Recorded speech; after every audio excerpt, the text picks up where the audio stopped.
Have you ever felt pressure to find the perfect career because that's supposed to be your purpose?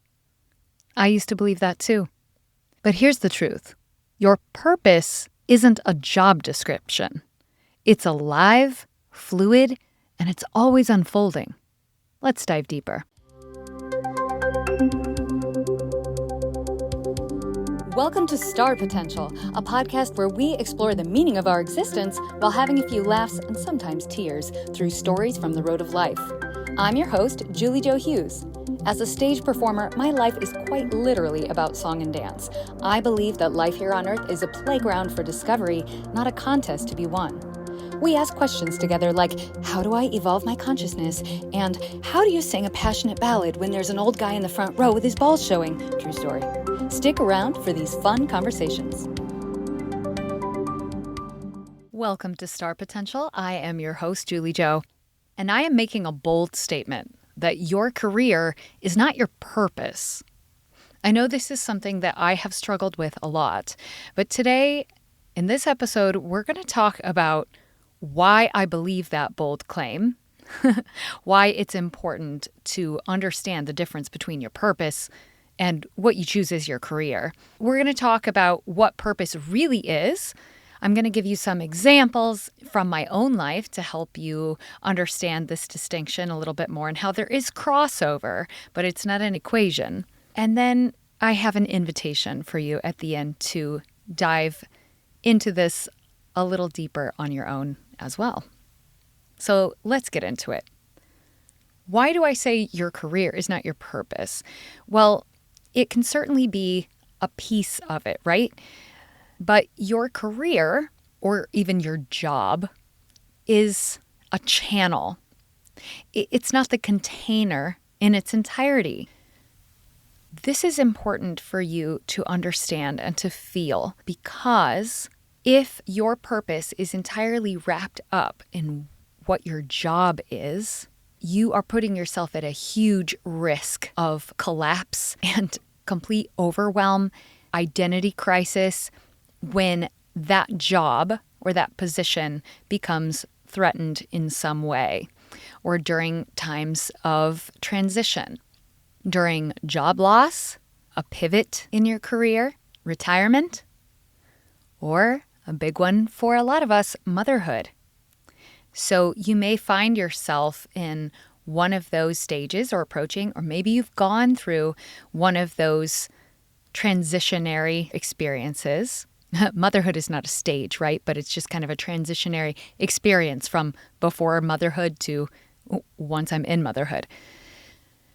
I have personally experienced this crash and loss of identity and confusion about who I am at a lot of these pivots.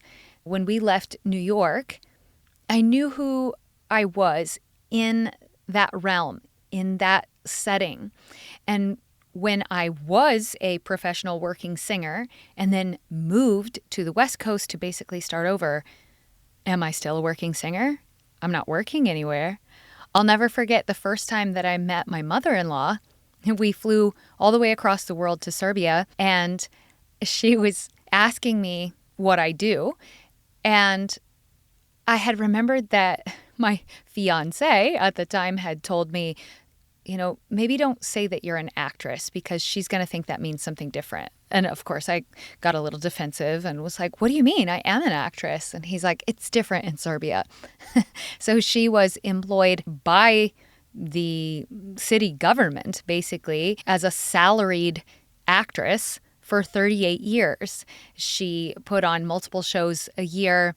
She was a celebrity in her area. And that's what she knows to be as actress. So when I opened my mouth and said I was an actress, the first thing she asked me is, where do you perform? To which I didn't really have an answer. Well, I audition a lot of places. I've done this project. I've done this project. No, I'm not currently in a show right now. And she was so confused. What do you mean you're an actress if you're not acting? Another huge transitionary one for me, of course, was as I transitioned into the becoming of motherhood. I put so much value and importance into that role of being a mother. But was that my purpose in the world? Well, yes and no, right? My devotion to my children had become of utmost priority. It was definitely a huge piece of my purpose. But was it an all-encompassing definition of who I am and what I came here to do? No, not for me. And for each of us that transition to motherhood, that could look different. But the danger in using any of these roles or positions that we put ourselves into and saying that that is an all-encompassing definition of what my purpose is dangerous. It limits the ripple effect that you came here to make. Your soul chose to come here with multiple passions and gifts to offer the world, ways that you connect with others, things that you're naturally gifted at. And that is ever evolving in what it looks like. When we limit ourselves to a specific career choice and we say, my purpose is to be a doctor, we've automatically closed all other doors that are not be a doctor. Does that make sense? Or if you are willing to keep your eyes open and you say, my purpose is to be a nurse or something, but I also like to paint, well, then you'll always be conflicted when you're taking time to express yourself through your painting because your purpose is being a nurse. Right? Do you see the danger in defining your purpose with your career choice? It also severely limits you from experiencing all the things that you came here to experience and to try. And so by saying that your purpose is this one career that you have chosen, you might be cutting yourself off from something else you were supposed to discover through that first career choice. Does that make sense? So, for instance, I've talked on this show before about that I have this belief that anything worth doing is worth doing well. I don't like to half-ass things. So if I'm going to do it, I'm going to do a good job. And I do apply that to like a lot of things that I do. It doesn't mean that I'm going to do it perfectly. There's a little disclaimer here. I tend to do a lot of things at once because I like to experience a little bit of everything. I got a little bit of YOLO and FOMO going on. But sometimes I stack things too much and I spread myself too thin and I end up not really being great at anything because I'm trying to be pretty good at everything, right? So that's a little caveat to this. But also, we come upon these kind of crossroads in our life where we feel like we have to make these big decisions. Like maybe it's one of the first times is when you're getting ready to pick your major for college. That's incredibly stressful, right? It's why a lot of us go into college as an undecided major. And I think there's a lot of pressure for us to pick something. And I don't think that's all bad. Because the thing is, when we can't decide, when we're putting so much pressure on picking the right thing, the thing that we're going to focus on for the rest of our life, I mean, the thing that you thought you wanted to do at 18 or 17, is that the same thing that you really feel passionate about doing now? For some of us, it probably is, but has it taken a different shape from when you were 17 or 18? Probably. Have your priorities shifted from the ones you carried at 17 or 18? Probably. Right? So I think there's a lot more value in just picking a major and start to go in that direction. And immediately you'll start to get some feedback. How does this feel? Does this really light me up? Or is this something I just thought I should do, but now that I'm doing it, it's kind of bleh, But if you remain undecided, you don't go anywhere.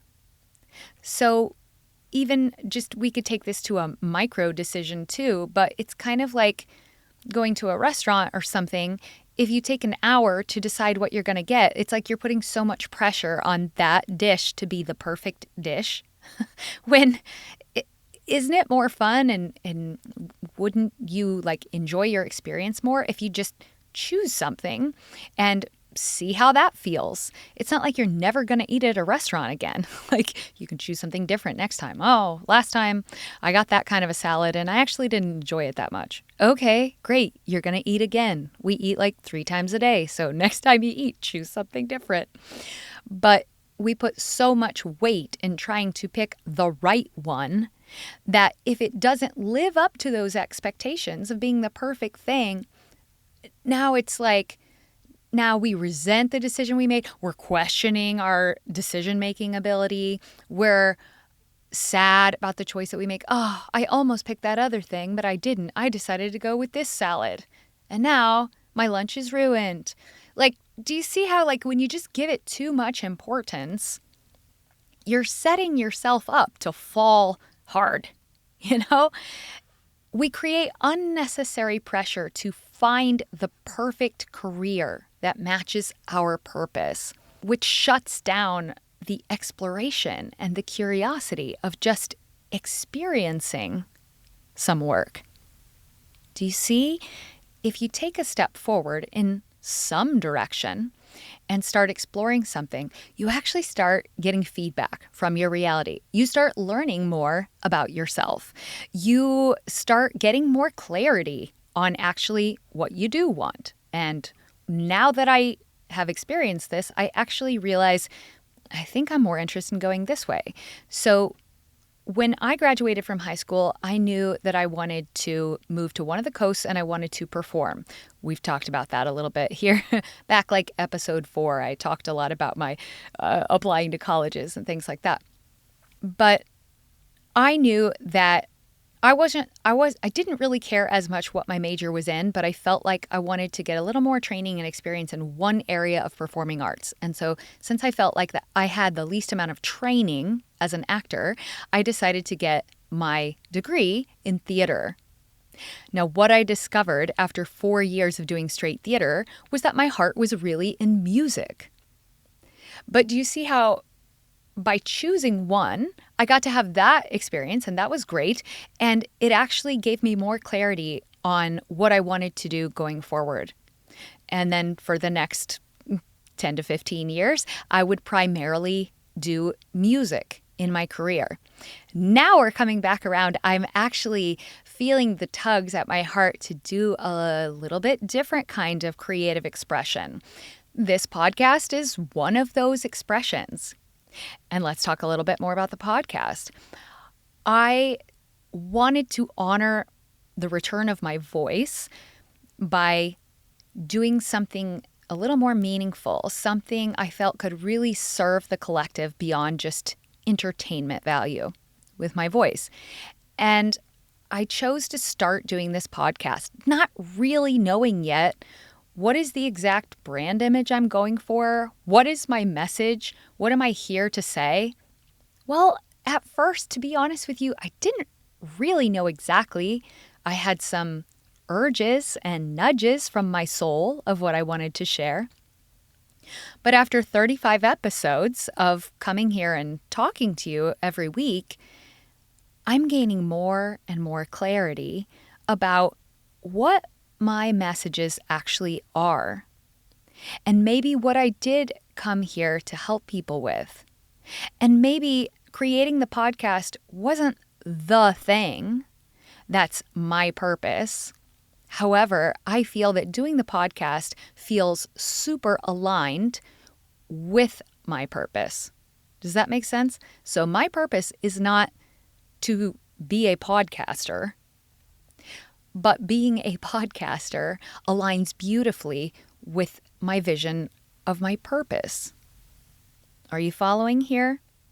So we have little micro purposes along the way. Every season, our soul nudges us towards something specific. Maybe it's learning more patience while parenting toddlers.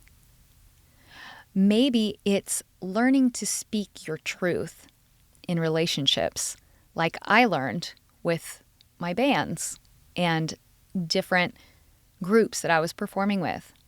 Or maybe it's even slowing down. Maybe part of the season you're in is helping you learn how to slow down and feel into something that you've never allowed yourself to feel before. But each of these micro purposes is serving our vision for our larger, more encompassing purpose. So when we're following our vision and we're listening to our soul's nudges toward our higher purpose, our career can actually shift many times throughout that journey. And each part of the journey is helping us develop a certain skill or helping us see something in a different way. Or sometimes it's just connecting us to the people that will play a significant role in the next part of our journey. But each of those little micro decisions to listen to your soul and to listen to your heart is propelling your larger purpose. If you believe that your purpose is only what you do for a living, you're missing out on the ripples of influence that you came here to share from how you love, how you listen, how you show up.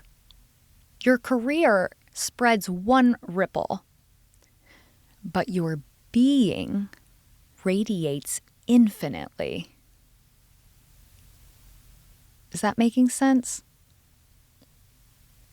So let's reframe the identity here.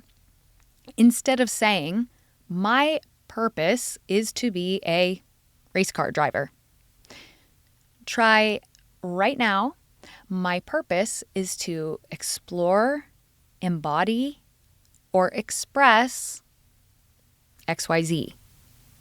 Here's an example. My purpose right now is to consistently show up and speak my truth with what I feel wants to be shared to help others, even if I'm uncertain where that's leading.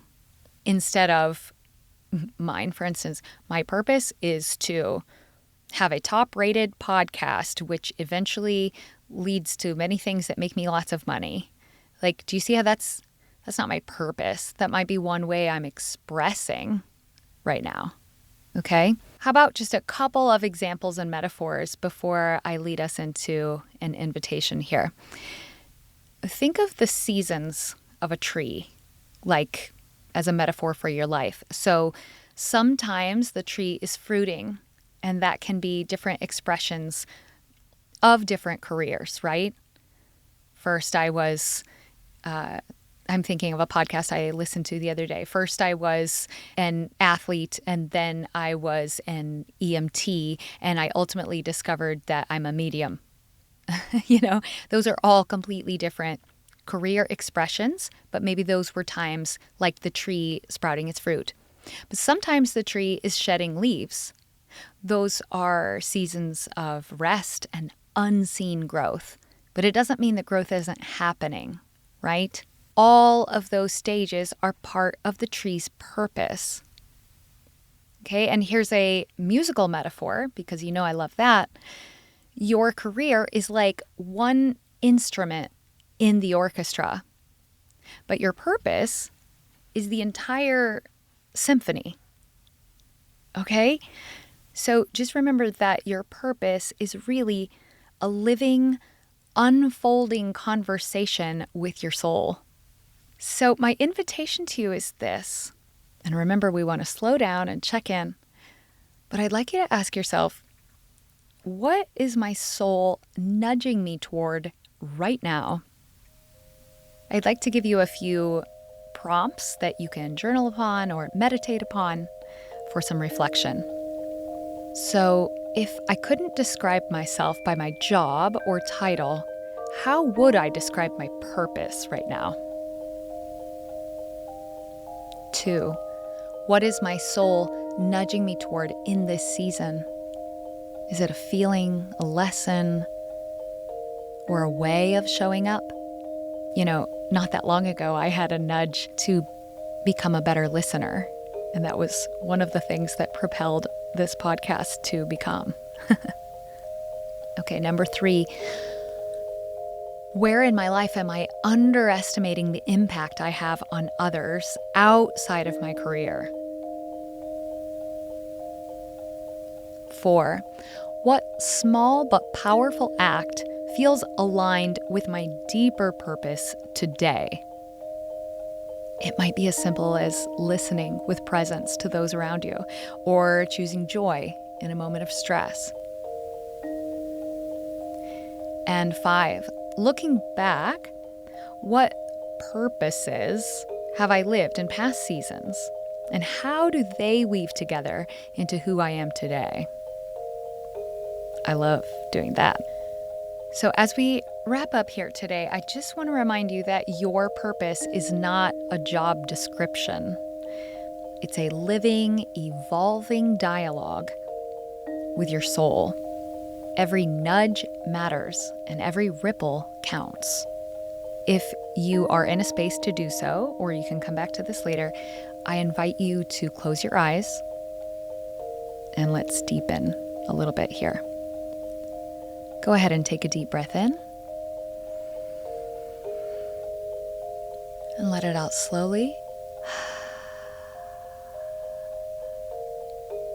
Allow your shoulders to soften and feel the ground supporting you. Now imagine that your career, whether that's your work, your job, your projects, your current role, is like one stream of water flowing through your life. See it clearly, honoring it for all the meaning it brings.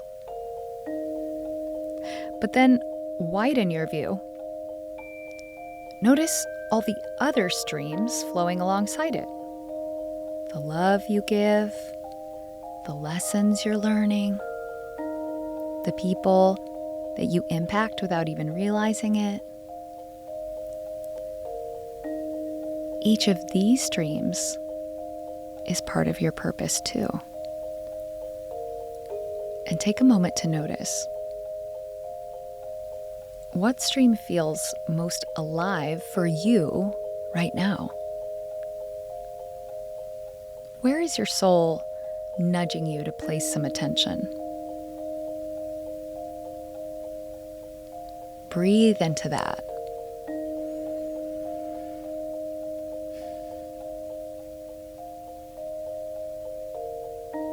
And trust that even the smallest ripple you create contributes to the ocean of your greater purpose.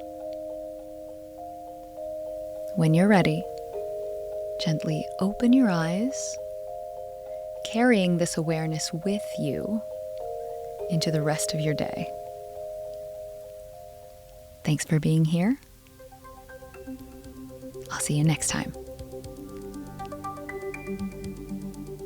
Thank you for tuning into Star Potential with Julie Jo Hughes. If this episode resonates with you, I invite you to take 2 seconds, scroll down and click 5 stars on the rating. It's a fast and easy way to help the show gain exposure and momentum. If you're loving the show, I invite you to leave a quick review about what you love. Reviews are like gold to podcasters, and to show my gratitude, you'll be entered to win my monthly giveaway when you send me a screenshot of your review.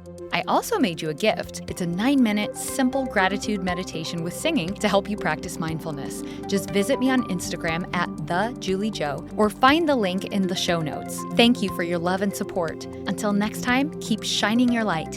And that's a wrap.